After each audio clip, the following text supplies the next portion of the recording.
G'day guys, my name is Dave and welcome to another Guitar Zero to Hero song tutorial. In this lesson, I'm going to teach you how to play Ring of Fire by Johnny Cash, originally written by June Carter, which is an awesome song, one of the all-time greats. Now at its core, this song is very simple because it's just based off of 3 chords, but the trickiest part is understanding how long some of these chords are held out, and I'll cover that in this lesson. So for the basics, we'll just need our guitar in standard tuning and you won't need a capo. Now, if you want to master your chords back to front, then be sure to head over to guitarzerotohero.com to pick up my free guitar ebook. Or if you want to improve it in guitar in general, then check out Guitar Zero to Hero Premium, which is my complete step-by-step guitar course. Let's jump into the lesson. Okay, so let's get stuck into the song. Now, this song isn't too difficult because there's just 3 chord shapes for the entire song. However, the most difficult parts are probably the strumming pattern and then also the timing changes, because there's certain parts where the chords are played fairly quickly for a 2-beat bar and then returning back to a 4-beat bar. In this lesson, I'm going to try to be as clear as possible when it comes to the timing so that you can nail it. First, let's take a look at the strumming pattern that we can use throughout the entire song. The strumming pattern is a short snippet, which is just down, down, up. And that is played again and again, which will sound like this. 1 and 2 and 3 and 4 and 1 and 2 and 3 and 4 and... So that's at a slower sort of speed, but at a faster pace, it would sound like this. So I suggest just warming up your strumming hand with that strumming pattern before we add any chords. But let's get into the chords now, and we're going to start with the intro, which is also used in the break section. So there's 2 lines of chords here. Now we're going to start with the G chord. You can play the G chord in 2 different ways. So regular G like this with 4 fingers, or you could use a 3-finger G chord like this. Now when you watch Johnny Cash play this, he'll use this G chord or this G chord, but in my personal opinion, it's actually a lot easier to change to the C chord using this 3-finger G chord. So we just need our ring finger on the 3rd fret of the 6th string, middle finger on the 2nd fret of the 5th string, and if you can, put your pinky finger on the 3rd fret of the 1st string. Although we're really just focusing on these top 3 or 4 strings anyway. So if you only manage to fret the top 2 strings, then that's fine as well. So we're going to play this G for 1 full bar. Now 1 full bar consists of 2 of those shorter strumming patterns. So 1 and 2 and 3 and 4 and then we go to a C chord. So our middle and ring finger just move down 1 string and our index finger goes on that 1st fret of the 2nd string. Now you'll see down here that I have that C with a little dash and the font is a little bit smaller. That's my way of indicating that this bar is a 2-beat bar. So we just play the C for a down, down, up, and then we return back to the G for 2 full strumming patterns. 1, 2, 3, 4.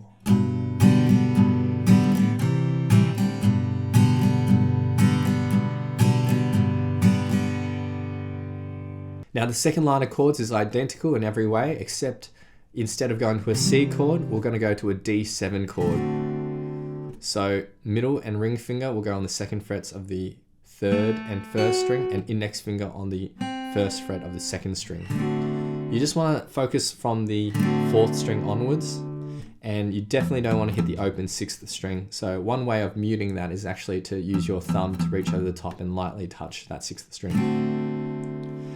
So the second line of chords, 1, 2, 3, 4.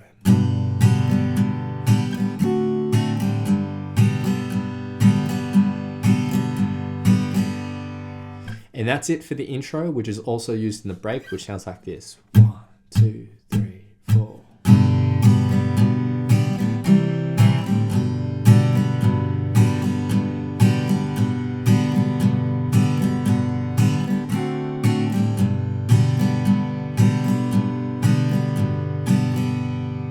At a faster speed though. 1, 2, 3, 4.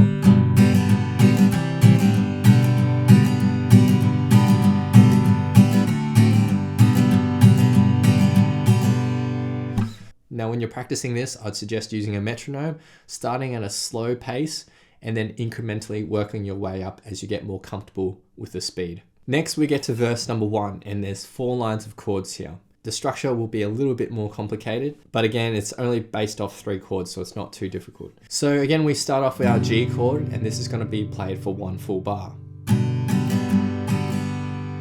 For the next bar, we have 2 chords within the bar, and that basically just means that that full bar of strumming, the down, down, up, is split between the G and the C. All right, so this second bar, down, down, down, down. And then we go back to a G for a full strumming pattern. And then we have another C dash. So this is another 2-beat bar where we're just playing the C chord for a short pattern. And then back to the G for 2 full patterns. So the first line of chords.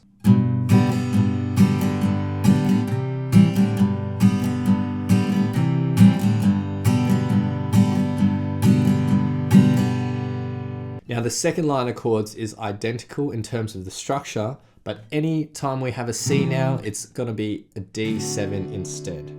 So the second line of chords, 1, 2, 3, 4.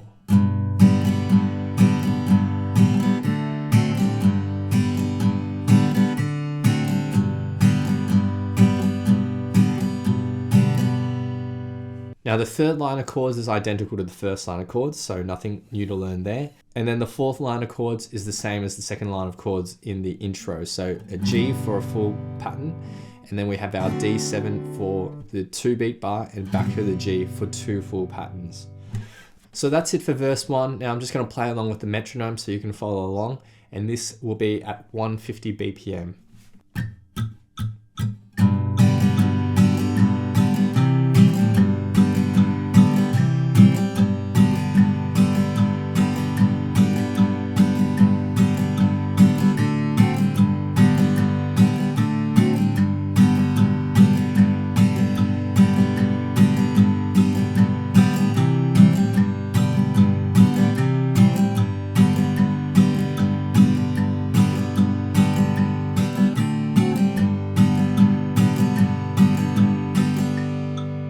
So after verse 1, we get to the chorus, and there's 3 lines of chords here. So we're going to start with our D7, and we're going to play that for 2 full bars.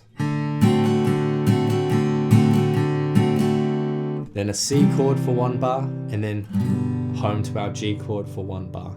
So the first line of chords, 1, 2, 3, 4.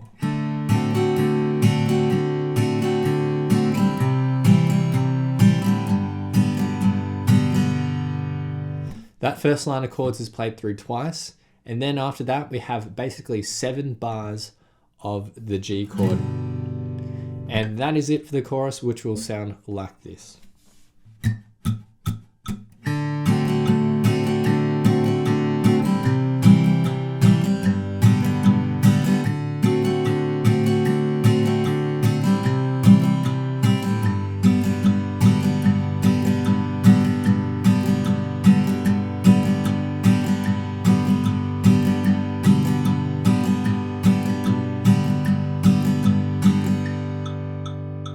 So after the first chorus, we get to the break section, which is the same as the intro, just played through twice. And then we have a second chorus. Next we get to verse number 2, which is slightly different to verse number 1. Now the differences occur on the 3rd and 4th lines of chords. So for this 3rd line of chords, we're going to start with our G chord for 1 full bar. So, and then we'll go to the short C bar. Then we'll go back to our G bar for 2 full strumming patterns.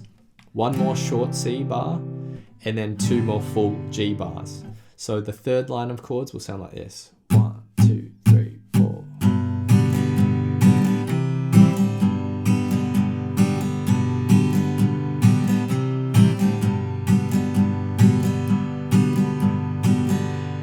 And for the 4th line of chords, we have our G for a full bar. And then for our second bar, we have a G and D7 contained within 1 bar. And then finally a G for 2 more bars. So the 4th line of chords, 1, 2, 3, 4.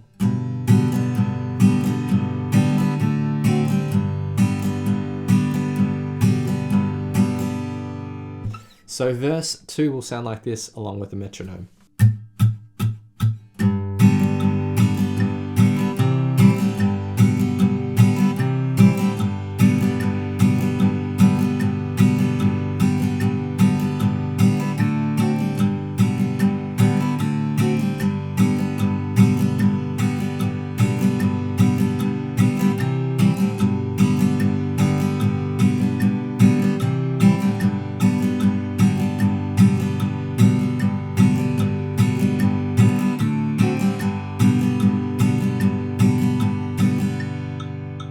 Now it is worth mentioning that this is true to the studio recording.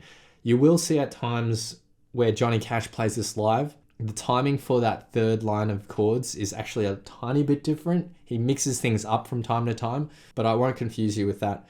Just know that if you follow this exact structure, it will match up to the studio recording. And then we have another chorus, and then we have the outro, which is just the G continuously being played again and again. In the studio recording, it just simply fades out. But for the playthrough that I do at the end of the song, I'm just going to play 7 bars of the G strumming pattern and then end with one final G for that 8th bar. So those are all the parts to this really simple song. Again, I would just take this slow because the tempo of the song is actually quite fast. If you're having troubles with the strumming, really just isolate everything. Don't play the chords and just practice playing that rhythm. If you find that your pick is moving a lot and it seems to be falling out of your hand, just make sure that you're not holding onto the pick too hard. You want that pick to be able to glide across the strings. You want it to be able to flex up and down. If you hold it too hard, that's going to cause friction, which will in turn move your pick around. Another helpful tip is using a thinner guitar pick for this, as that will help that pick flex across the strings.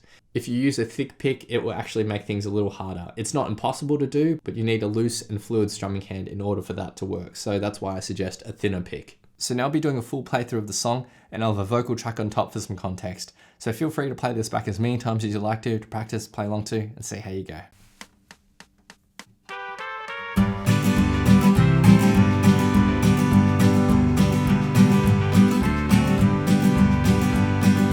Love is a burning thing, and it makes a fiery ring.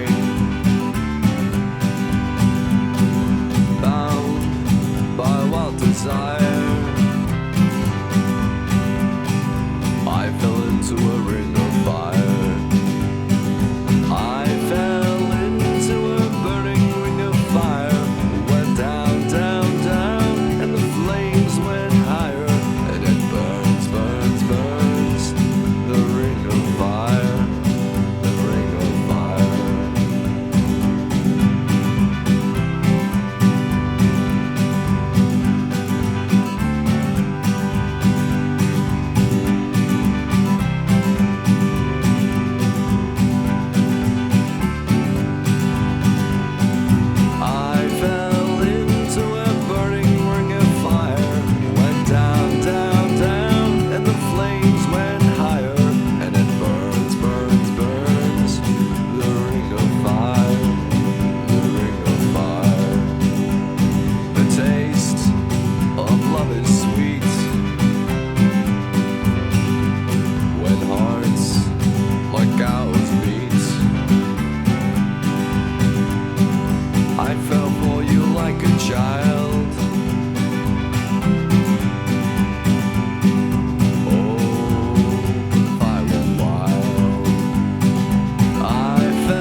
Thanks so much for watching. If you've enjoyed this lesson, then I know you'll absolutely love these other lessons too. So hit the link here, or if you want to grab a copy of my free guitar ebook, then head over to guitarzerotohero.com or click the link here. Thanks so much, and I'll see you guys next time on Guitar Zero to Hero. Cheers.